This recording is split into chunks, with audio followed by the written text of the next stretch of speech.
আসসালামু আলাইকুম, welcome back to my channel Ashrafun's world. কী অবস্থা সবার, কেমন আছেন? আশা করি আল্লাহর রহমতে ভালো আছেন। আমি আজকে শেয়ার করব ফ্রিজে সংরক্ষণ পদ্ধতি।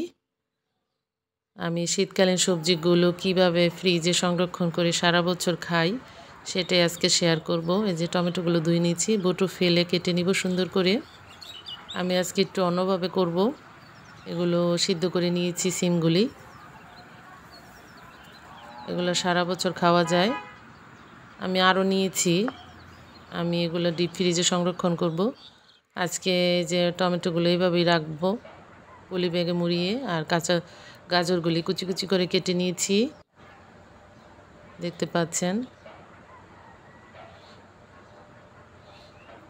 এই টমেটোগুলো এভাবেই থাকবে, স্বাদ থাকবে, গুণ গ্রান থাকবে, সব একই থাকবে।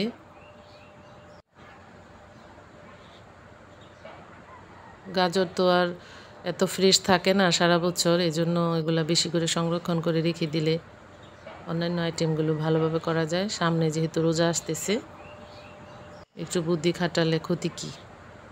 এই যে সিমগুলো আমি পলি ব্যাগে মুড়িয়ে এভাবে ফ্রিজে রেখে দিব এবং সারা বছর ইউজ করব। দেখতে পাচ্ছেন, আপনারা সবাই একটু এভাবে করতে পারেন। এই যে পেঁয়াজ কুচি করে নিয়েছি। ভালো থাকবেন, আল্লাহ হাফেজ।